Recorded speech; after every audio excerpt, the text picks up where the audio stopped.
Hello friends, welcome to Drona Academy. இன்னைக்கு நம்ம இந்த வீடியோ பதிவில் என்ன தகவல் பத்தி பார்க்க போறோம் அப்படின்னா டிஎன்பிஎஸ்சி குரூப் 2 எக்ஸாம்ல கேட்ட நேஷனல் சம்பந்தமான क्वेश्चन தான் நம்ம வந்து பார்க்க போறோம். அதாவது 2012 ல இருந்து 2022 வரைக்கும் டிஎன்பிஎஸ்சி கேட்கப்பட்ட மொத்த வினாக்களுடைய தொகுப்பு தான் நம்ம வந்து பார்க்க போறோம். சோ கிட்டத்தட்ட பார்த்தா நேஷனல் வரைக்கும் வந்து ஒரு 55 வினாக்கள் கிட்ட கேக்குறாங்க.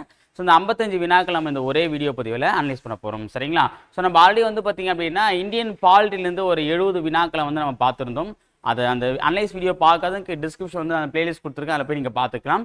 இதில் வந்து பார்த்தீங்கன்னா நம்ம நேஷனல் ஓகேவா, கடைசியாக நடந்த 2022 குரூப் 2 மட்டும் பார்த்தீங்க அப்படின்னா இந்த யூனிட் 8 அப்படின்ற ஒரு டாபிக் வந்து கவர் ஆயிருக்கும். ஓகேவா?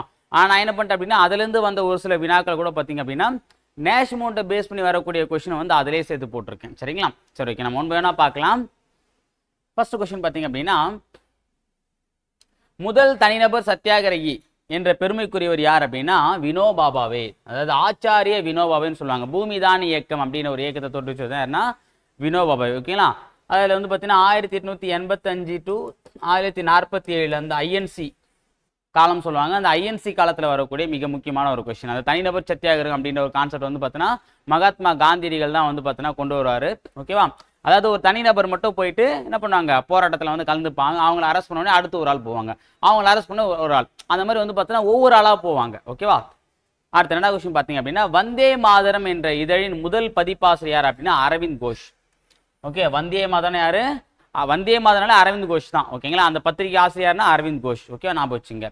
அடுத்தது அப்போ பத்திரிகை சம்பந்தமான கொஸ்டின் வந்து கேட்குறாங்கன்றதை தெரிஞ்சுக்கலாம். ஓகேவா? அடுத்து பார்த்தீங்க அப்படின்னா 1931ஆம் ஆண்டு கராச்சியில் நடைபெற்ற இந்திய தேசிய காங்கிரஸ் கூட்டத்திற்கு தலைமை வகித்தவர் யார் அப்படின்னா சர்தார் வல்லபாய் பட்டேல்.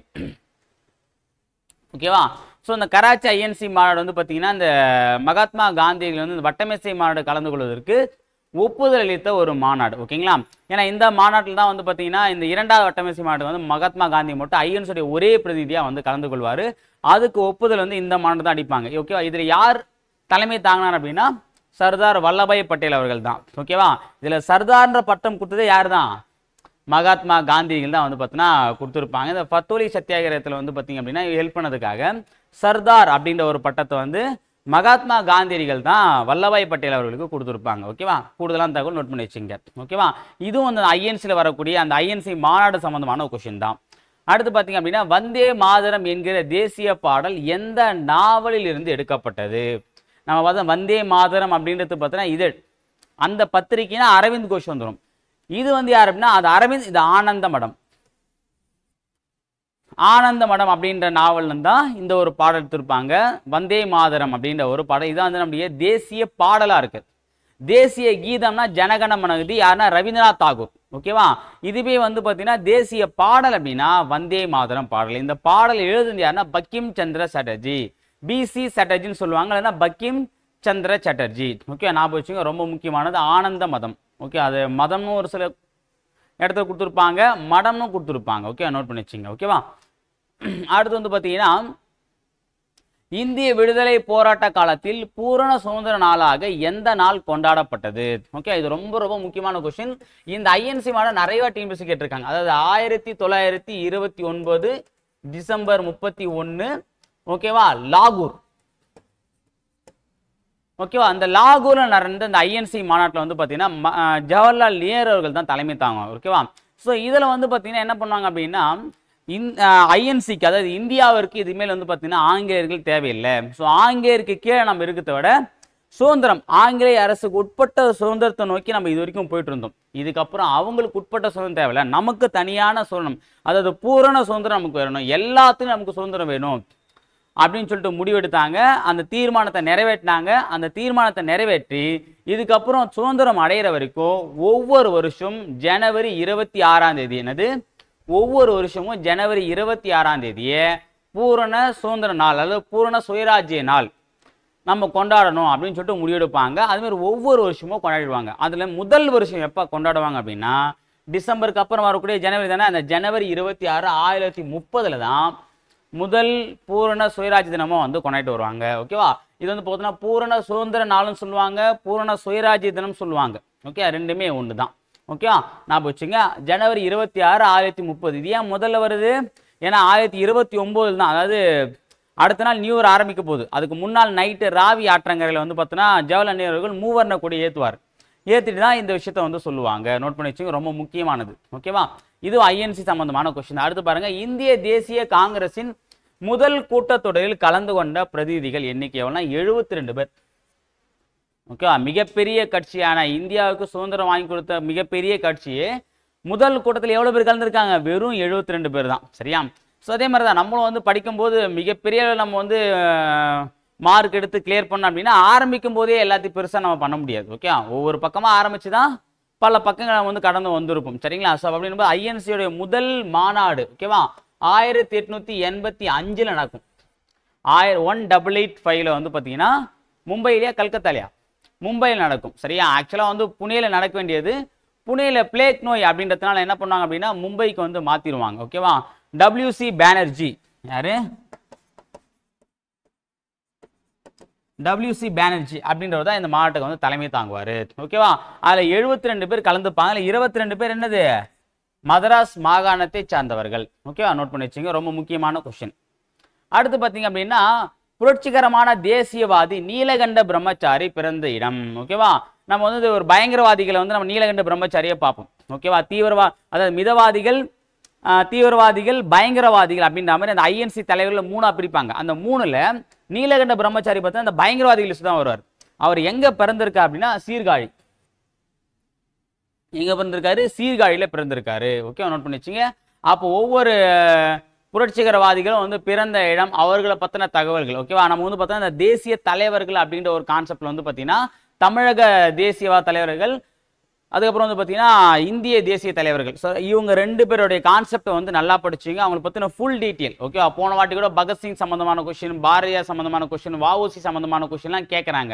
ஸோ அப்போ வந்து தேசிய தலைவர்கள் நல்லா படிச்சுட்டோம். அதுலேயுமே நம்ம சுதந்திர போராட்ட வீரர்கள் நம்ம தமிழகத்தை சேர்ந்த தலைவர்கள் நல்லா படிச்சுக்கணும். ஓகேவா, அது வஉசியாக இருக்கட்டும், அப்புறம் வந்து பாரதியார், சுப்பிரமணிய சிவா, அப்புறம் வந்து பார்த்தீங்கன்னா நீலகண்ட பிரம்மச்சாரி, வாஞ்சிநாதன். ஓகேவா, அதுக்கப்புறம் வந்து பார்த்தீங்க அப்படின்னா திருப்பூர் குமரன். ஸோ இவங்க எல்லாமே வந்து நம்ம தமிழ்நாட்டில் ஆளுங்க. ஓகே, அப்போ அது வந்து கண்டிப்பாக ஒரு கொஸ்டின் கேட்குறாங்க போது அவங்க நம்ம கண்டிப்பாக படிச்சுக்கணும். ஓகேவா, அப்போ நாட்டி பாரதியார் வஉசியை பற்றி கேட்டிருந்தாங்க. ஓகேவா, ஸோ அடுத்து பார்த்தீங்க அப்படின்னா எங்கு அகில இந்திய முஸ்லீம் லீக் 1906 ஏற்படுத்தப்பட்டது? ஓகேவா, நம்ம வந்து வங்க பிரிவினை 1905 வந்து பார்த்தீங்கன்னா வங்க பிரிவினை அடைஞ்சிருப்பாங்க. யாரு? கர்ஷன் பாபு நடத்தியிருப்பாரு. அப்ப அந்த வங்க பிரிவினைக்கு வந்து பார்த்தீங்கன்னா எதிரா ஒரு இயக்கம், ஆதரவா ஒரு இயக்கம் தோன்றிருக்கும். ஓகேவா, இதுக்கு எதிரா தோன்றிய இயக்கம் தான் வந்து பார்த்தீங்கன்னா சுதேசி இயக்கம். ஆதரவாக தோன்றிய இயக்கம் தான் இந்த முஸ்லீம் லீக். ஓகேவா, எதிரா தோன்றியது சுதேசி இயக்கம், ஆதரவாக தொடங்கியது முஸ்லீம் இயக்கம். ஓகேவா, எதிரா தோணுது 1905 தொடங்கிட்டு இருக்கும். ஆதரவா தொடங்கின அந்த முஸ்லீம் லீக் வந்து 1906 தான் தொடங்கி இருப்பாங்க. ஓகேவா, இந்த முஸ்லீம் லீக் வந்து பார்த்தீங்கன்னா 1906 தொடங்கின முதல் மாநாடு வந்து எங்க கூட்டியிருப்பாங்க அப்படின்னா டாக்கா. டாக்கா எங்க சார் இருக்கு அப்படின்னா பங்களாதேஷ். இப்ப இருக்கு பார்த்தீங்களா வங்காளம், வங்காள தேசத்துடைய தலைநகர். இப்ப நம்ம இந்தியாவுடைய தலைநகர் எப்படி டெல்லி சொல்றோமோ அதே மாதிரி வங்காள தேசத்துடைய தலைநகர் எதுன்னு பார்த்தீங்க அப்படின்னா டாக்கா. ஓகே, இது வந்து பார்த்தீங்கன்னா அந்த வங்க பிரிவினை 2ஆக பிரிக்கும் போது நம்மள வந்து பார்த்தீங்கன்னா வெஸ்ட் பெங்கால், மேற்கு வங்காளமா, அது வந்து கிழக்கு வங்காளம். ஸோ அப்போ அந்த கிழக்கு வங்காளத்துடைய தலைநகராக வந்து பார்த்தீங்க அப்படின்னா டாக்காவை தான் வந்து முன்னிலைப்படுத்தியிருப்பாங்க. ஸோ முஸ்லீம்கள் அதிகமாக வாழக்கூடிய பகுதியை வந்து கிழக்கு வங்காளம் அப்படின்னும், இந்துக்கள் அதிகமாக வாழக்கூடிய பகுதியை மேற்கு வங்காளம் அப்படின்னு பிரித்து வச்சிருப்பாங்க. ஸோ முஸ்லீம்கள் எல்லாமே சேர்ந்து அப்போதைய தலைநகரான டாக்காவில் முஸ்லீம் லீக் மாநாட்டை நடத்துனாங்க. ஞாபகம் வச்சுங்க, டாக்கா 1906. அடுத்தது பார்த்தீங்க அப்படின்னா முதல் இந்திய தேசிய காங்கிரசின் கூட்டம் எங்கு கூடியது? ஓகேவா, இதை நம்ம முன்னாடி பார்த்துருந்தோம். அதை 72 பேர் கலந்துனா சொன்னோம் பார்த்தீங்களா. முதல் மாநாடு ஆக்சுவலாக வந்து புனேயில் நடக்கத்தான் இருந்துச்சு. அங்கே பிளேக் நோய் இருக்கே மாற்றிட்டாங்கன்னு சொன்னோம் பாருங்க, மும்பை. ஓகேவா, இங்கே சார் பம்பாய்னு இருக்குன்னா தொடங்கும் போது பேர் பம்பாய், இப்போதான் நம்ம மும்பைன்னு பேர் வச்சு கூட மெட்ராஸ்ன்றது இப்போ சென்னைன்னு சொல்கிறோம் பார்த்தீங்களா. அதே மாதிரி வந்து பார்த்தீங்கன்னா பாம்பே, அப்போ வந்து பார்த்தா அது பேர் பம்பாய்னு இருந்துச்சு. அதை எப்படி பண்ணுறீங்க மும்பை அப்படின்னு சொல்லிட்டு மாற்றிருக்காங்க, நோட் பண்ணி வச்சுங்க. ஓகேவா, அடுத்து பார்த்தீங்கன்னா இந்தியாவின் தன்னாட்சி இயக்கத்தை ஆரம்பித்தவர் யார்? ஓகேவா, ஸோ இந்தியாவில் அப்படின்னும் போது அன்னி பெசன்ட் அம்மையார் தான் இதுக்கு உண்டான வந்து விஷயத்த வந்து பண்ணுறாரு. இது வந்து பார்த்தீங்க அப்படின்னா பால கங்காதர திலகர். ஓகே, மொத்தம் 3 பேர் வந்து பார்த்தீங்கன்னா இந்த இயக்கத்தை வந்து வெவ்வேறு இடங்கள் ஆரம்பிப்பாங்க. ஓகேவா, சென்னையில் வந்து அன்னி பெசன்ட் அம்மையார் வந்து பார்த்தீங்கன்னா ஆரம்பிப்பாங்க. அதே மாதிரி வந்து மும்பையில் வந்து பால கங்காதர திலகர் ஆரம்பிப்பாங்க. சான் பிரான்சிஸ்கோவில் வந்து லாலா லஜபதி ராய் ஆரம்பிப்பாங்க. ஓகேவா. ஆனால் இந்த கான்செப்ட் வந்து பார்த்தீங்கன்னா அன்னி பெசன்ட் அம்மையார் தான் வந்து இன்ட்ரடியூஸ் பண்ணுவாங்க. ஏன்னா இந்த கான்செப்ட் ஆல்ரெடி அயர்லாந்தில் வந்து ஆல்ரெடி பண்ணிட்டு இருந்த ஒரு இயக்கம் தான் அங்கே ரொம்ப சக்ஸஸ்ஃபுல்லாக போயிட்டு இருக்குவே. ஏன்னா அன்னி பெசன்ட் அம்மையார் வந்து பார்த்தீங்கன்னா அயர்லாந்து நாட்டை சேர்ந்தவங்க. ஸோ அங்கே வந்து ஃபேமஸ் ஆச்சு. ஏன் சார் அவங்க அங்கேருந்து இங்கே வந்தாங்க அப்படின்னா, எப்படி இங்கிலாந்து வந்து பார்த்தீங்கன்னா நம்ம இந்தியாவை பிடிச்சிருந்துச்சோ அதே மாதிரி அங்கேருந்து அயர்லாந்து நாட்டை என்ன பண்ணாங்க, அவங்களுடைய கட்டுப்பாடு தான் வச்சிருந்தாங்க. ஸோ அப்போ எதிரிக்கு எதிரி நண்பன்ற மாதிரி அவங்க என்ன பண்ணாங்க, இங்கே இந்தியாவுக்கு சப்போர்ட்டாக வந்து இருந்தாங்க. ஓகே, எதிரி எங்கே இருந்தாலும் எதிரி தான், அவன் பக்கத்துல இருந்தாலும் சரி தூரத்துல இருந்தாலும் சரி. ஓகேவா. ஸோ அப்போ அப்படின்னும் போது என்ன பண்ணாங்க அப்படின்னா, இந்த தன்னாட்சி இயக்கம் நல்லா சக்ஸஸ்ஃபுல்லாக போயிட்டு இருக்கு, அதை நம்ம இங்கே இன்ட்ரடியூஸ் பண்ணலாம்னு சொல்லும்போது தான் அதை நம்ம ஃபர்ஸ்ட் இம்ப்ளிமெண்ட் பண்ணுறது வந்து பார்த்தீங்கன்னா பாலகங்காதர திலகர், அன்னி பெசன்ட் அம்மையார், லாலா லஜபதி ராய் இப்படின்ற மாதிரி அப்படியே அந்த கிளைகள் வந்து பிரியும். சரிங்களா. ஸோ அன்னி பெசன்ட் அம்மையார் கொடுத்துருக்காங்க. இந்த இடத்துல வந்து பார்த்தீங்கன்னா சப்போஸ் வந்து அன்னி பெசன்ட் அம்மையார் கொடுக்காம பால கங்காதர திலகரை கொடுத்துருக்காங்க அப்படின்னா அவரை நம்ம போட்டுக்கலாம். சரிங்களா. ஏன்னா அந்த ஒவ்வொரு பகுதிக்கு வந்து ஒவ்வொருத்தங்க ஹெட். இப்போ வந்து வங்காளம் அப்படின்னா ரவீந்திரநாத் தாகூர் தான் அங்கே மெயினான ஹெட் வந்து அவரு தான். அவருலாம் தாதாபாய் நவரோஜி. அதேமாதிரி வந்து பார்த்தீங்கன்னா இங்கே மும்பை மகாராஷ்டிரா அப்படின்னாலே பால கங்காதர திலகர் தான். இப்போ நம்ம தமிழ்நாடு நம்ம பார்த்தீங்கன்னா பாரதியார், அப்புறம் ராஜாஜி எப்படி வராங்களோ அதே மாதிரி ஒவ்வொரு பகுதிக்கு ஒரு ஸ்பெஷலிஸ்ட் ஆளு இவங்க தான் அங்கே இருப்பாங்களே.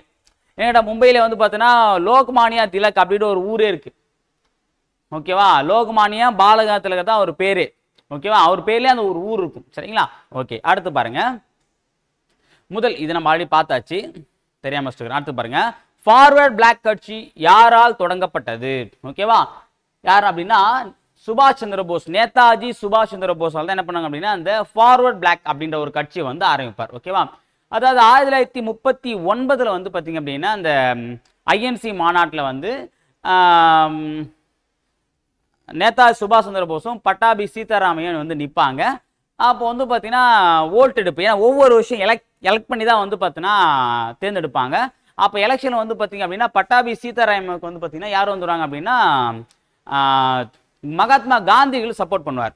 ஆனால் என்ன ஆகுனா எலெக்ஷனில் வந்து பார்த்தீங்கன்னா நேதாஜி சுபாஷ் சந்திர போஸ் ஜெயிச்சிருவார். அப்போ வந்து அந்த எலெக்ஷனுடைய முடிவில் வந்து மகாத்மா காந்திகள் பேசும்போது தோல்வியானது என்னை விட அவரை மிகவும் கஷ்டப்படுத்துச்சு அப்படின்ற மாதிரி சொல்லி விட்டுருவாங்க. என்னை விட அது அவரை விட என்ன அதிகமாக வந்து கஷ்டப்படுத்துச்சு அப்படின்னு சொல்லுவார். ஓகேவா. ஸோ அப்போ அப்படின்னும் போது அப்போ நான் ஜெயிச்சது உங்களுக்கு சந்தோஷமா இல்லையா? ஏன்னா மகாத்மா காந்தியின் மீது மிகப்பெரிய பற்று கொண்டவர் தான் நேதாஜி சுபாஷ் சந்திர போஸ். ஆனால் அவரே எப்படி சொன்னோன்னே கஷ்டமாயிடுச்சு. ஓகே, அப்போ நான் வெற்றி பெற்றது உங்களுக்கு கஷ்டமா இருக்கா, நீங்க கஷ்டப்படாதுன்னு சொன்ன போனா அப்படின்னா அப்படியே ஐஎன்சி விட்டு வெளியேறி அப்பவே ஃபார்வர்ட் பிளாக் கட்சி 1939 ஸ்டார்ட் பண்ணுவார். ஓகேங்களா. ஸோ அதான் அந்த ஃபார்வர்ட் பிளாக் கட்சி துணைவி யார் அப்படின்னா நேதாஜி சுபாஷ் சந்திர போஸ். ஓகேவா. அடுத்தது அடுத்து ஒரு பொறுத்து கொடுத்துருக்காங்க. ஸோ மேக்ஸிமம் வந்து பார்த்தீங்க அப்படின்னா இந்த காலமுறை வரிசைப்படுத்துக அந்த மாதிரியான கொஸ்டின்ஸ் தான் வந்து கேட்பாங்க. சரியா. ஸோ அந்த கொஸ்டின் பார்க்கலாம். அந்த கட்சி யார் தொடங்கினாங்க அப்படின்ற மாதிரி. ஓகேவா. ஏன்னா ஐஎன்சிக்கு முற்பட்ட இயக்கங்கள் அப்படின்ற ஒரு கான்செப்ட் வந்து பார்த்தீங்கன்னா ஒவ்வொரு இடங்கள்ல வந்து நிறைய கட்சிகள் வந்து தொடங்கினாங்க. காதர் இயக்கம், ஓகேவா, இளம் வங்காள இயக்கம், ஓகேவா. அந்த மாதிரி வந்து ஒவ்வொரு இயக்கங்களை தொடங்கும் போது அது எல்லாமே சின்ன சின்ன இயக்கம்லாம் இருந்துச்சு, இந்திய அளவிலான இயக்கமா இருக்காது. ஓகே, ஒவ்வொரு சின்ன சின்ன இயக்கமா இருக்கும். ஸோ அதெல்லாம் வந்து பார்த்தீங்கன்னா பொறுத்துகள் வந்து கேட்பாங்க. இந்த பத்திரிகைகள், இதழ்கள், அப்புறம் வந்து பார்த்தீங்கன்னா கட்சிகள். ஓகேவா. அதுக்கப்புறம் வந்து பார்த்தா சிறப்பு பெயர், ஒவ்வொருத்தர் சிறப்பு பெயர் இருக்கும். இப்போ இந்தியாவின் பர்க் அப்படின்னு ஒருத்தர் இருப்பார். ஓகே, இந்தியாவின் பிஸ்மர்க் அப்படின்னு ஒருத்தர் இருப்பார். ஓகேவா. அதே மாதிரி வந்து பார்த்தீங்கன்னா பீஷ்மர், இந்தியாவின் பிதாமகர்.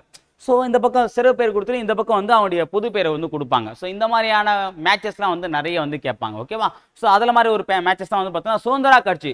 சுதந்திரா கட்சின்னு நம்ம எல்லாருமே தெரியும், யார் அப்படின்னா ராஜாஜி தான். ஓகேவா. அடுத்து பார்த்தீங்கன்னா சுயராஜ்ய கட்சி. ஸோ சுயராஜ்ய கட்சி அப்படின்னு பார்த்தீங்கன்னா 2 பேர் வராங்க. ஓகே, யார் அப்படின்னா இந்த பந்தா India CR Das, sorry Chittaranjan Das சொல்லுவாங்க. அவர் பேர் என்னது, சித்தரஞ்சன் தாஸ் பிளஸ் வந்து பார்த்தீங்கன்னா மோதி. இவங்க 2 பேரும் ஃப்ரெண்டு. இவங்க தான் என்ன பண்ணாங்க அப்படின்னா அந்த கயா 1922 ஓகேவா கயான்ற இடத்துல வந்து பார்த்தீங்கன்னா மாநாடு, இந்த புத்த கயான்னு சொல்லும்போது அந்த கயான்ற இடத்துல வந்து பார்த்தீங்கன்னா மாநாடு இருக்கும். அந்த ஐஎன்சி மாநாட்டில் வந்து பார்த்தீங்கன்னா இந்த மாதிரி நம்ம வந்து ஐஎன்சி வந்து தேர்தலில் போட்டியிடணும், தேர்தலில் போட்டியிட்டு பாராளுமன்றத்துக்குள்ள சட்டமன்றத்துக்குள்ள நுழைந்து அவங்களுக்கு எதிராகவே செயல்படணும் அப்படின்ற ஒரு தீர்மானத்தை கொண்டு வருவாங்க. ஆனால் அந்த தீர்மானம் தோல்வி அடைஞ்சிடும். ஓகே, நாமளாம் இதுப்போ எலெக்ஷன் அன்றைக்கி நம்ம இப்படியே போராட்டே போகலாமான்னு சொல்லிட்டு வந்து பார்த்தீங்கன்னா அப்போ என்ன ஆகுனா 2 பார்ட்டாக பிரியும். மாற்றத்தை சங்கம், மாற்றத்தை விரும்பாதோர் இயக்கம் அப்படின்ற மாதிரி. மாற்றத்தை விரும்புவோர் அப்படின்ற ஒரு கான்செப்ட்ல வந்து பார்த்தீங்கன்னா மோதிலால் நேரு, சிஆர் தாஸ், அப்புறம் வந்து பார்த்தீங்கன்னா சத்தியமூர்த்தி, இவங்க எல்லாருமே இந்த ஒரு கேங்கில் வந்து பார்த்தீங்கன்னா ஃபார்ம் ஆகி வந்துருவாங்க. ஸோ அவங்க என்ன பண்ணா அப்படியே ஐஎன்சி விட்டு வெளியேறி ஜனவரி 1 1923 வந்து பார்த்தீங்கன்னா சுயராஜ்ய கட்சி ஆரம்பிப்பாங்க. அந்த கட்சி தான் அது. அடுத்து பார்த்தீங்க அப்படின்னா ஃபார்வர்ட் பிளாக் கட்சி. இப்போதான் நான் சொன்னேன், யாரு? சுபாஷ் சந்திர போஸ். ஓகேவா. அடுத்து பார்த்தீங்கன்னா அந்த கதர் கட்சி வந்து பார்த்தீங்கன்னா என்ன பேர்னே தெரியல, சோகன் சிங் பக்னாவா? ஓகே, இது 3 தெரிஞ்சாலே போதும், நம்ம ஆன்சர் வந்து போட்டுலாம். அதுக்கு என்ன ஆன்சர்? டி. ஓகே, 3 வருதா? 3 1 2 4. Okay, correct. அடுத்து பாருங்க, பின்வரும் கூற்றை அறிவித்த தேசிய தலைவர் யாருன்னு கேட்கிறாங்க. ஓகேவா. நான் ஒரு இந்தியன், தப்பட்டை அடித்து உறங்குபவர்களை விழித்தெழச் செய்து தாய்நாட்டிற்கு பணியாற்றுமாறு விழிப்புணர்வு வைப்பேன் அப்படின்னு சொல்லியிருப்பாங்க. சொன்னது யார் அப்படின்னா அன்னி பெசன்ட் அம்மையார். ஓகே, அது கொஞ்சம் கிளியரா தெரியல. அதான் இந்தியாவின் டாம் டாம் அல்லது டமாரம். ஓகே, அது இந்தியாவின் டாம் டாம் அல்லது டமாரம்னு சொல்லுவாங்க. யார் அப்படின்னா அன்னி பெசன்ட் அம்மையார் சொல்லுவாங்க. சரி, இதோ. ஓகேவா. ஸோ அன்னி பெசன்ட் அம்மையார் தான் வந்து இதுக்கு உண்டான இந்த கூற்றுக்கு சொந்தக்காரர். ஞாபகம் வச்சுங்க. ஓகேங்களா. யாரு?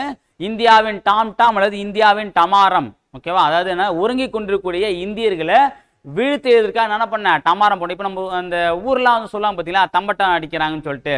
அதாவது இப்போ கூட ஆடி மாதம் வரப்போதா சொல்லுவாங்க பார்த்தீங்களா. அதுமாரி வந்து பார்த்தீங்கன்னா வர வெள்ளிக்கிழமை நம்ம ஊரில் வந்து பார்த்தீங்கன்னா கங்கையம்மன் கோயிலில் கூழுத்து போகிறாங்க, எல்லாரும் வந்துருங்கன்னு சொல்லிட்டு. ஸோ அந்த மாதிரி வந்து அந்த தம்பட்டை அடித்து நான் எல்லாரும் என்ன பண்ணுவேன், எல்லாருமே சுதந்திரத்தின்ற அந்த ஒரு உணர்வே இல்லாமல் தூங்கிட்டு கிடக்குறாங்க, அவங்க எல்லாரும் என்னுடைய பேச்சின் மூலமாக, என்னுடைய இதழின் மூலமாக, என்னுடைய வார்த்தை மூலமாக அவங்களை எழுப்ப செய்வேன்னு சொல்லுவாங்க.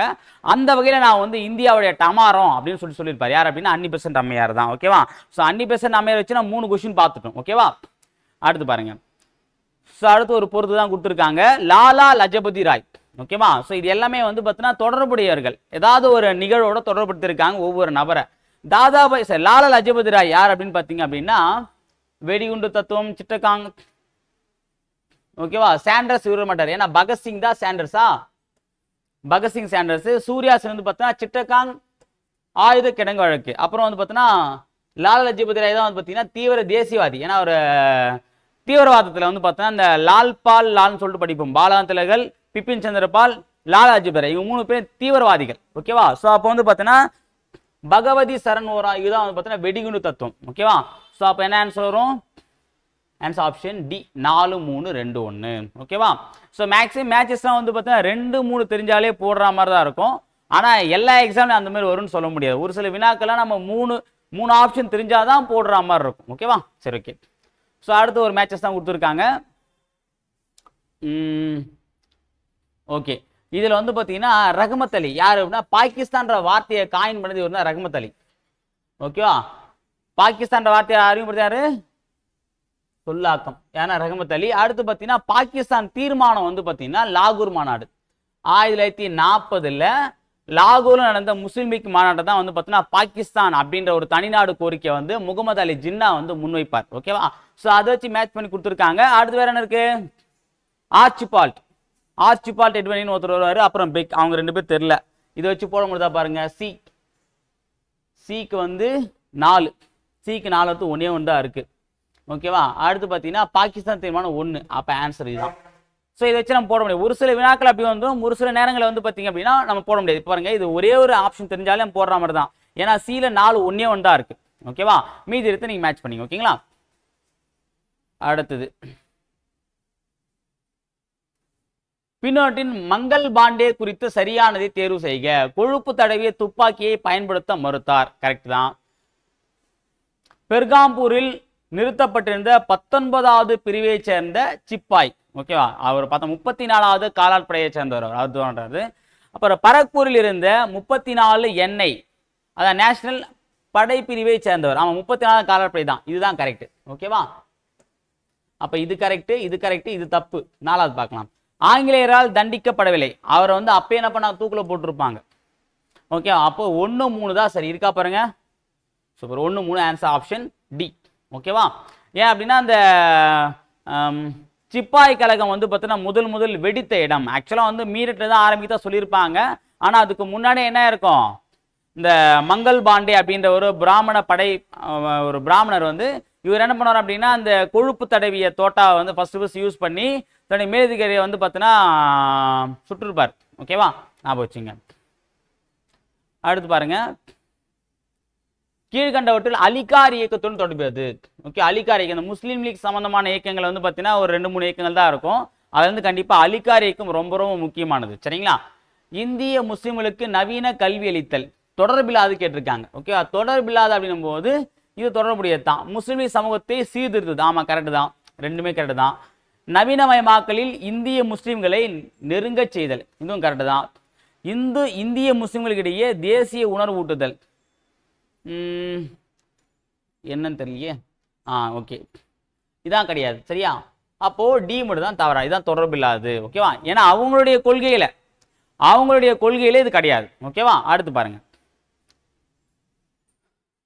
ரவீந்திரநாத் தாகூர் பற்றிய தவறான கூற்றை சுட்டி காட்டவும். பார்த்தீங்களா, ஸோ இங்க ரவீந்திரநாத் தாகூர் அப்போ என்னன்னா தேசிய தலைவர்கள், தமிழக தலைவர், அதுல இருந்து எப்படி ஒன்றா வினாக்களை வந்து கேட்குறாங்க. சரியா, ஸோ அப்படின்போது வங்காளத்தில் சாந்தி நிகேதன் நிறுவினார். தற்போது இதுவே விஸ்வபாரதி பல்கலைக்கழகம். ஓகே, சாந்தி நிகேதன்ற இடத்துல வந்து பார்த்தீங்கன்னா ஒரு பள்ளி நிறுவிப்பாரு. அது இப்போ என்ன பண்றாங்க, விஸ்வபாரதி பல்கலைக்கழகமா விளங்குது. ஓகே, அடுத்து பாருங்க, 1915 நோபல் பரிசு பெற்ற முதல் 1913 வாங்கியிருப்பார். இதுவும் தப்பு.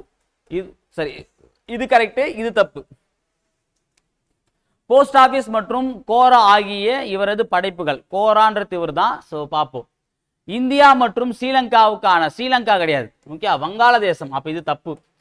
அப்போ 1 சரி, 1 மட்டும் வருதா, 1 மற்றும் 3 இது வராது, இது வராது. 1 3 போஸ்ட் ஆபீஸ் தெரில. ஓகே, 1 மற்றும் 4 தான் சரி. சரிப்பா.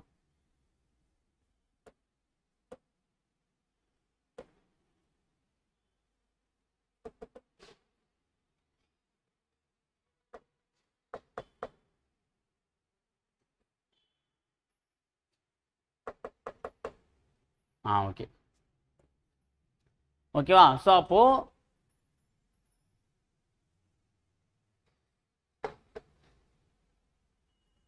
ஓகே, தவறானதுன்னு கேட்கும்போது வந்து பார்த்தீங்க அப்படின்னா அப்போ வந்து பார்த்தீங்கன்னா 1 வந்து சரி, அதே மாதிரி வந்து பார்த்தீங்கன்னா மீதி இது 2 தப்பு, 4 தப்பு. ஸோ இதை வச்சு நம்ம பார்க்கும்போது பார்த்தீங்கன்னா இது உங்களுக்கு தெரியலனாலும் பிரச்சனை இல்லை, 1 மட்டும் தப்புன்றான். அப்போ இது தப்பு, ஏன்னா 2 3 தான் வரணும், 2 4 தான் வரணும். அப்போ இது வராது, இங்கே 1 வந்துருச்சு, இது வராது, இங்கே 2 வந்துச்சு, 2 சரின்னு தான், இதுவும் வராது. 2 மட்டும் இல்லை, 4 தப்புன்னு தெரியும். அப்போ 2 4 இதுதான் கரெக்ட் ஆன்சர். ஓகேவா.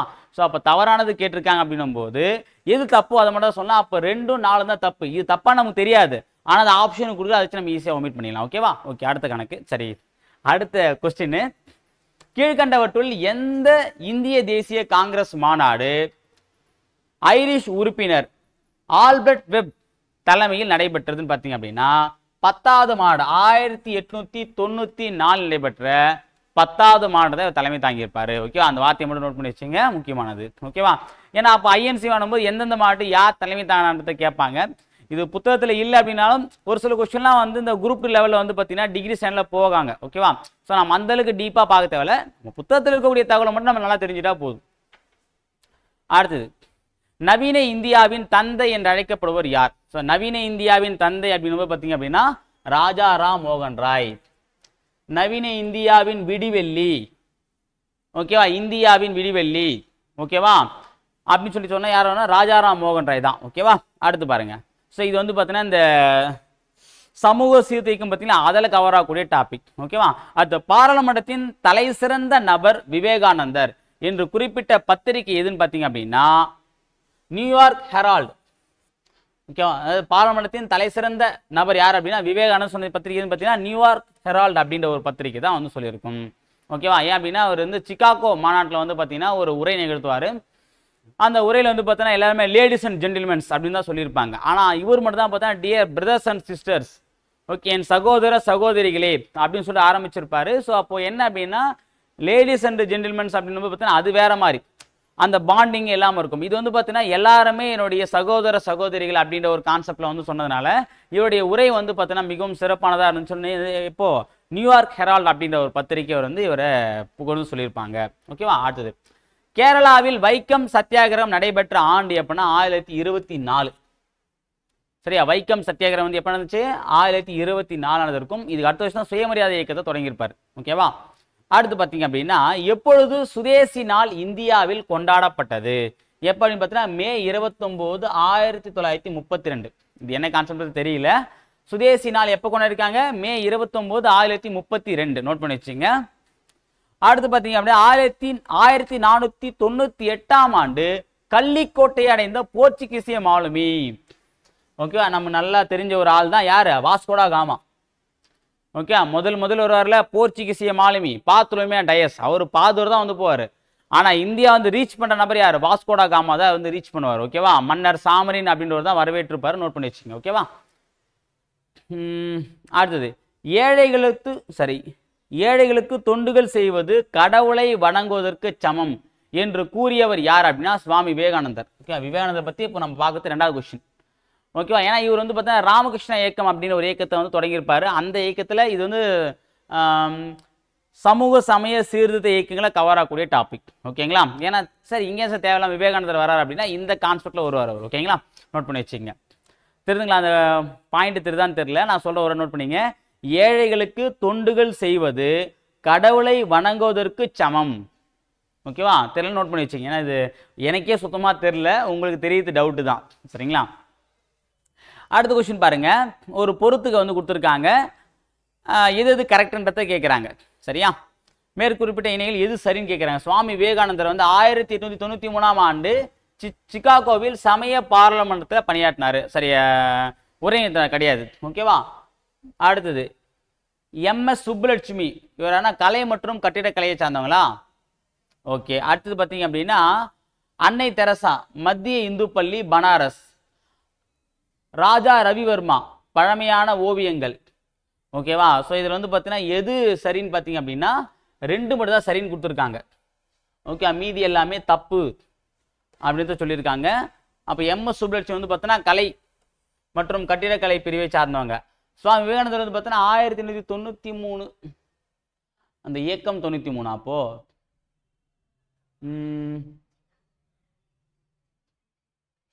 ஓகே, சரி, ஓகே, இது பார்த்துக்கலாம். ஸோ இதில் வந்து பார்த்தீங்கன்னா இவங்க கொடுத்துருந்தபடி பார்த்தீங்கன்னா அந்த MS சுப்புலட்சுமி அவங்க வந்து கலைத்துறையை சார்ந்தவங்க, அது மட்டும் தான் ரைட் கொடுத்துருக்காங்க. ஆனால் ஆக்சுவலாக வந்து பார்த்தீங்கன்னா அன்னை தெரசா இது தப்பு, இந்து பள்ளி பனாரஸ் அதுவும் சம்மந்தம் கிடையாது. ராஜா ரவிவர் வந்து பார்த்தீங்கன்னா பழமையான ஓவியங்கள், புதுமையான ஓவியங்கள் தான் வந்து கேரளாவை சார்ந்தவர் அவர். ஓகேங்களா. ஓகே, ஸோ இந்த கொஸ்டின் டவுட்டே வச்சுங்க. ஓகேவா, நான் அப்புறம் செக் பண்ணிட்டு சொல்கிறேன். ஓகே, அந்த கொஸ்டின் நம்ம பார்க்க அனலைஸ் பண்ணல. ஓகே, அடுத்து பாருங்க. இந்திய தேசிய காங்கிரஸ் தலைவராக நேரு எப்போது பொறுப்பேற்றார் அப்படின்னு பார்த்தீங்க அப்படின்னா ஜூலை 6, 1946. சார் அதுக்கு முன்னாடி அவர் இருந்திருக்காரு. இந்த ஆப்ஷன் எதுன்னு கேட்டிருக்காங்க. சரியா, இந்த ஆப்ஷன் பார்த்தா ஜூலை 6, 1946 தான் அந்த இடைக்கால இந்திய அரசாங்கத்தில் வந்து ஜெயிச்சுறாரு. பார்த்தீங்களா, செப்டம்பர் 2 வந்து பார்த்தீங்கன்னா இடைக்கால இந்திய அரசாங்கத்தை அமைப்பாங்க. ஓகேவா, அப்போ வந்து பார்த்தீங்கன்னா இவர் இருப்பார். ஸோ அதை வச்சு இந்த கொஸ்டினை கேட்டிருக்காங்க. ஓகேவா, நோட் பண்ணி வச்சுங்க. அடுத்தது, கப்பற்படை தளபதி எனவும் அவையோன் எனவும் அழைக்கப்பட்ட போர்ச்சுகீசிய தீர செயல் புரிந்தவர் யார் அப்படின்னா பாத்துலோமியா டயஸ்.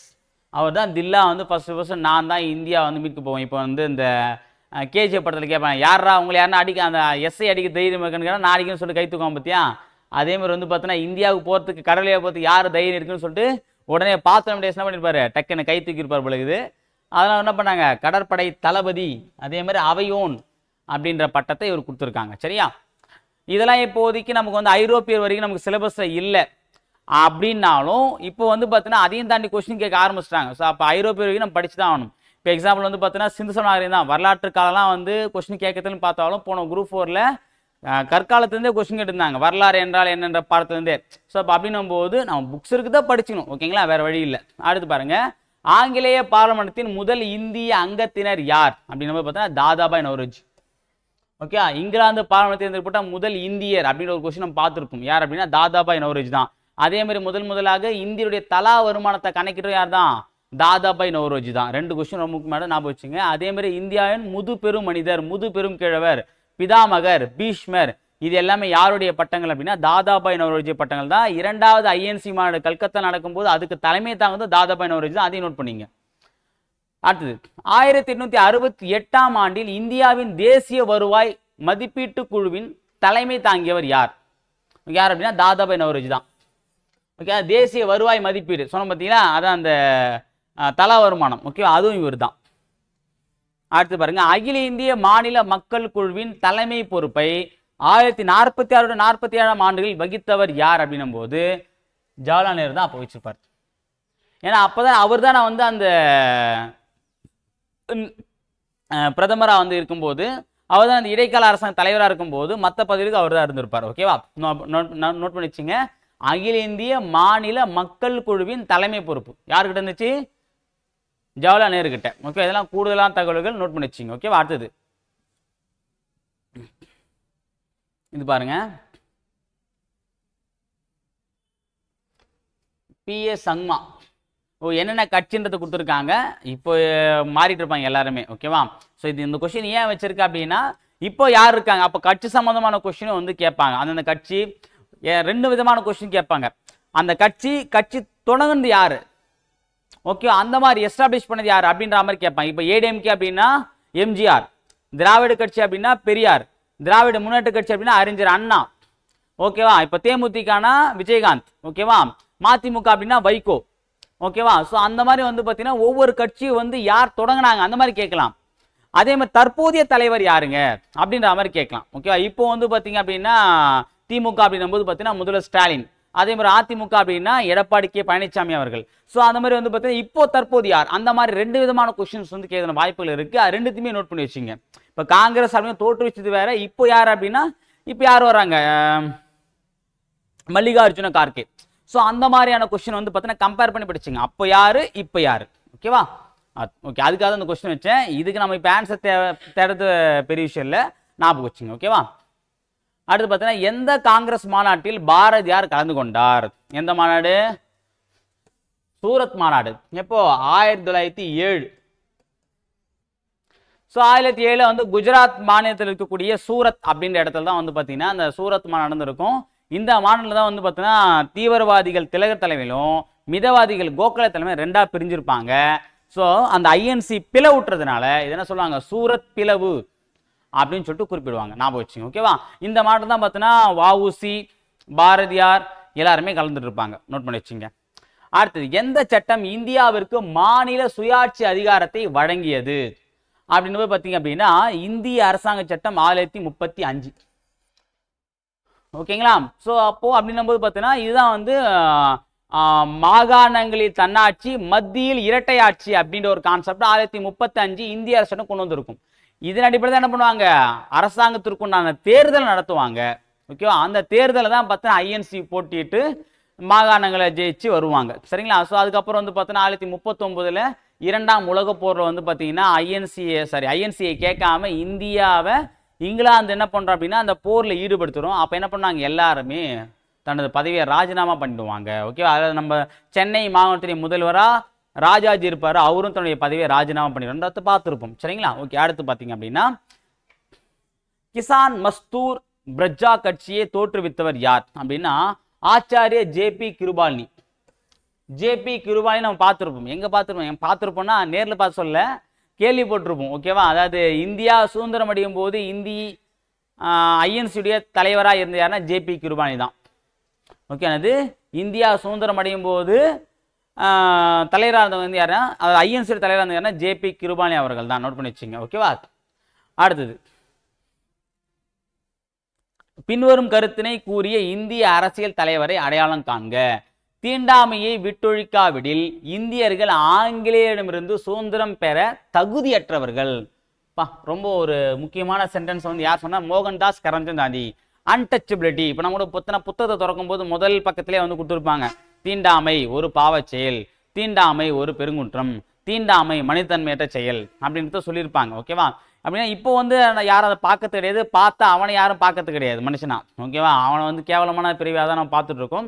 ஸோ அப்போ அப்படின்னும் போது அந்த தீண்டாமைன்னு ஒரு விஷயம் நம்மகிட்ட இருக்குது அப்படின்னா நீ வந்து ஆங்கிலேயங்கிட்ட வந்து விடுதலை வாங்கினாலும் அது பயனற்றது அப்படின்றத அந்த ஆங்கிலேய நம்ம விடுதலை வந்து தகுதியே இல்லாத நீ உனக்குள்ளே வேறுபாடு பார்க்குற. அப்போ அதுதான் அவன் பார்த்துனுக்கிறான், அவன் பார்த்து தப்பே கிடையாது, அப்போ அவனும் நீயும் ஒன்று தான், நீ ஆட்சி பண்ணது அவனே ஆட்சி பண்ணலான்ற மாதிரி வந்து மகாத்மா அதில் சொல்லியிருப்பாரு. ஓகேவா, நோட் பண்ணி வச்சு, ரொம்ப முக்கியமான சென்டென்ஸ். அடுத்து பார்த்தீங்க அப்படின்னா கிபி 1945 நேதாஜி சுபாஷ் சந்திர போஸ் மர்மமான முறையில் இறப்பெய்தியை தொடர்ந்து ஒரு நபர் குழு தலைமையின் கீழ் விசாரணை நடத்துவதென இந்திய அரசாங்கம் முடிவெடுத்த சமயத்தில் அன்றைய உச்சநீதிமன்றம் தலைமை நீதிபதி டேஷின் பெயரை பரிந்துரைத்தார். ஓகேவா, அவர் யார் வந்து பார்த்தீங்கன்னா அந்த பெயர் பரிசு பார்த்தீங்கன்னா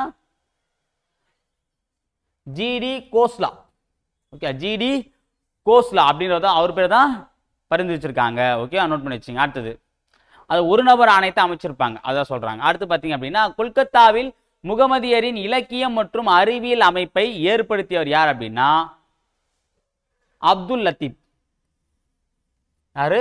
அப்துல் லத்தீப், கொல்கத்தாவில். ஓகேவா, அடுத்து பாருங்க இயக்கங்கள் சம்பந்தமான கொஸ்டின் கேட்பாங்கன்றத கொஸ்டின் வச்சிருக்கேன். அடுத்தது பார்த்தீங்க அப்படின்னா சட்டம், அந்த சட்டம் கொண்டு வரப்பட்ட ஆண்டு, விசாரணை ஆணைய சட்டம். ஓகேவா, இந்த ஆன்சர் வந்து பார்த்தீங்கன்னா பி. விசாரணை ஆணைய சட்டம் வந்து பார்த்தீங்கன்னா 1952. ஓகே, விசாரணை சட்டம் 1952. அடுத்து பார்த்தீங்க அப்படின்னா மத்திய குடிமை பணிகள் நடத்தை விதிகள் சட்டம் வந்து பார்த்தீங்கன்னா 1964. அடுத்து பொது பணியாளர் விசாரணை சட்டம் வந்து பார்த்தீங்க அப்படின்னா 1850. அகில இந்திய பணிகள் நடத்தை விதிகள் வந்து பார்த்தீங்கன்னா 1968. ஓகேவா, இதெல்லாம் வந்து பார்த்தீங்கன்னா அந்த காலத்தில் கொண்டு வரப்பட்ட சட்டங்கள். ஓகேவா, நோட் பண்ணி வச்சுங்க. ஓகே, சட்டங்கள் கொண்டு வரப்பட்ட ஆண்டு. அடுத்தது பின்வரும் கூற்றுகளை காண்க. 1905 மேற்கொள்ளப்பட்ட வங்க பிரிவினை ஆங்கிலேயரின் பிரித்தாளும் கொள்கைக்கு மிகச்சிறந்த உதாரணமாகும். ஓகேவா, கரெக்டு தான். ஏன்னா பிரிக்கிறதுக்காக தான் என்ன பண்ணியிருப்பாங்க, நிர்வாகத்தின் போய் சொல்லியிருப்பாங்க. அடுத்து 1905 நடைபெற்ற கொல்கத்தா மாநாட்டில் சுரேந்திரநாத் பானர்ஜி பிரிட்டிஷ் பொருட்களையும் நிறுவனங்களையும் புறக்கணிக்க அழைப்பு விடுத்தார். ஆமாம், ஏன்னா அதை வச்சு தான் நம்ம வந்து பார்த்தீங்கன்னா பகிஷ்காரி பாரத் அப்படின்ற ஒரு கான்செப்டை, சுதேசிக்கு வந்து பார்த்தீங்கன்னா அந்நிய பொருட்களை புறக்கணிப்பது அப்படின்ற ஒரு விஷயத்தை வந்து பண்ணியிருப்பாங்க. சாலைகளில் வந்து பார்த்தீங்கன்னா அந்நிய துணியை போட்டு எரிப்பாங்க. ஓகே, இந்த நிகழ்வு நடந்திருக்கும். ஓகேவா, அடுத்தது 1905 ஆகஸ்ட் 7 கொல்கத்தா நகர அரங்கில் நடைபெற்ற கூட்டத்தில் சுதேசி இயக்கம் குறித்த முறையான அறிவிப்பு வழங்கப்பட்டது. ஆமாம், ஆகஸ்ட் 7, அதாவது 7/8/1905 தான் பார்த்தோன்னா இந்த ஐஎன்சி இயக்கம் அறிவிப்பு, அதாவது சுதேசி இயக்கத்தை உருவாக்கலாம்னு சொல்லிட்டு பார்த்தோன்னா கொண்டு வந்திருப்பாங்க. அதுக்கப்புறம் தான் என்ன பண்ணியிருப்பாங்க, ஏன்னா இதை பற்றின அறிவிப்பு வந்து ஜூலை மாதமே வந்திருக்கும். ஓகே, வங்கப்பிணை செய்ய போகிறாங்கிற அறிவிப்பு ஜூலை மாதம் வந்திருக்கும். அதை முறையாக பண்ணத்தான் பார்த்தீங்கன்னா அக்டோபர் 16. நிறைய பேர் டவுட் வரும், சார் வங்கப்பிரணிக்கு எதிராக தோன்றிய இயக்கம் தான் நம்ம என்ன சொல்கிறோம் அப்படின்னா சுதேசிக்கு தான் சொல்கிறோம். ஆனால் வங்கப்பிரணி பண்ணது அக்டோபர் 16. ஆனால் சுதேசிக்கு அதுக்கு முன்னாடியே பண்ணிட்டாங்கன்னு கேட்டிங்கன்னா ஆக்சுவலாக எல்லாருக்கும் மத்தியில் பண்ணது அப்போ. ஆனால் அதுக்கு அறிவிப்பு வெளியானது வந்து பார்த்தீங்கன்னா ஜூலை மாதம் வெளியாகிட்டு 19/7 வெளியாகிட்டு இருக்கும். 19/7/1905 அறிவிப்பு வெளியாகிட்டு இருக்கும். 7/8/1905 தான் சுதேசிக்கும் தொடங்கிருப்பாங்க. அப்போ இது மூணுமே சரியானது தான். ஓகே, இருக்கா பாருங்க. அப்போ 1, 2, 3 மூணுமே சரி. அடுத்து பாருங்க கிபி 1931ஆம் ஆண்டின் 2வது வட்டமேசை மாநாட்டை பற்றின விஷயம் கொடுக்குறாங்க. வெலிங்டன் பிரபு இந்தியாவின் வைஸ்ராயாக இருந்த போது நடைபெற்றது. ஓகேவா, கரெக்ட் தான். அடுத்து பார்த்தீங்க அப்படின்னா இந்திய தேசிய காங்கிரசின் பிரதிநிதியாக காந்தி இம்மாநாட்டில் கலந்து கொண்டார். ஆமாம், ரெண்டுமே கரெக்ட் தான். சார் அப்போ இர்வின் ஒப்பந்தம் வருது. ஓகே, இர்வின் வேற இவர் வேற. ஓகேவா, இவர் வந்து பார்த்தோன்னா இந்திய லெவலில் இருந்தவர். ஓகேவா, அது வேற இது வேற, ரெண்டுத்தையும் போட்டு குழப்பிக்காதீங்க. ஏன்னா வந்து உடனே ஏன்னா இர்வின் தான் இருந்தார், இர்வின் போய் பேச்சுவார்த்தை நடத்தினார்.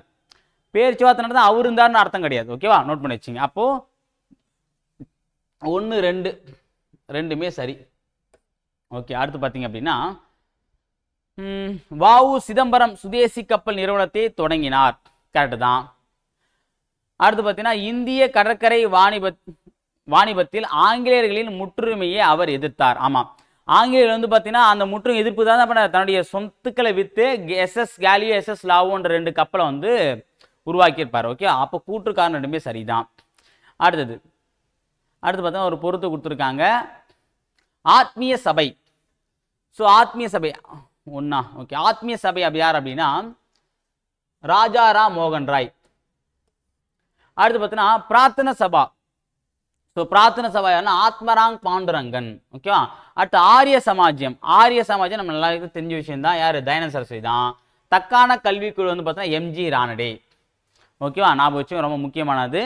எம்ஜி ரானடே யார் அப்படின்னா கோபாலகிருஷ்ண கோகலே இருக்கார்ல, அவருடைய அரசியல் குரு. ஓகேவா, காந்தியுடைய அரசியல் குரு தான் யாரு? கோபாலகிருஷ்ண கோகலே. நோட் பண்ணி வச்சுங்க. ஓகேவா. அடுத்தது அடுத்து பார்த்தீங்கன்னா அதுவும் ஒரு பொறுத்துக்கு தான். டச்சு கிழக்கிந்திய கம்பெனி, இது இப்போ ரீசெண்டாக கேட்ட கொஸ்டின் தான். ஓகேவா? ஸோ அப்போ டச்சு கிழக்கிந்திய கம்பெனி வந்து பார்த்தீங்கன்னா எப்போ தொடங்கினாங்க அப்படின்னும் போது 1602. கரெக்டா? கரெக்டு தான், 1602. ஓகேவா? அப்புறம் ஆங்கிலேய கிழக்கிந்திய கம்பெனி வந்து பார்த்தீங்கன்னா 1600. அடுத்தது பிரெஞ்சு கிழக்கிந்திய கம்பெனி. பிரெஞ்சு கிழக்கிந்திய வந்து பார்த்தீங்கன்னா இவங்க கடைசியாக வந்தவங்க, அப்போ 1664. போர்ச்சுகீசிய கோவா வந்து பார்த்தீங்கன்னா கைப்பற்றது போர்ச்சுகீசியர் அப்படின்னு பார்த்தா 1810 தான். ஓகேவா? இவங்களாம் வந்த அந்த வரிசை தெரிஞ்சாலே போதும். போர்ச்சுகீசியர்கள், டச்சுக்காரர்கள், ஆங்கிலேயர்கள், டேனிஷ்காரர்கள், அப்புறம் வந்து பார்த்தீங்கன்னா பிரெஞ்சுக்காரர்கள். ஓகே, இந்த வரிசையை வச்சு நம்ம இந்த கொஸ்டின் ஈஸியாக போட்டுடலாம். Answer option B. ஓகேவா? ஸோ அடுத்து வந்து பார்த்தீங்க அப்படின்னா அடுத்து ஒரு பொறுத்துக்கு தான், மேக்ஸிமம் பொறுத்து தான். பார்த்தீங்களா இதில் வந்து பார்த்தீங்கன்னா இந்த பத்திரிக்கையை வச்சு கேட்டிருக்காங்க. ஓகேவா? அன்னி பெசன்ட் அம்மையார் அவங்க என்ன கட்சி, என்ன ஒரு பத்திரிக்கை அப்படின்னா காமன் வீக்லி பத்திரிக்கை இது. ஓகேவா? அப்புறம் வந்து பார்த்தீங்கன்னா திலகருடைய பத்திரிக்கை வந்து பார்த்தீங்கன்னா கேசரி. ஓகேவா? அப்புறம் வந்து பார்த்தீங்கன்னா வேற என்ன வருது, இது ரெண்டு பொருத்தனாம என்ன இருக்கு, அன்னி பெசன்ட் அம்மையார் 2 வராமல் 2 இருக்கு. திலகர் வந்து பார்த்தீங்கன்னா 1, கடைசியாக 1 வரணும்.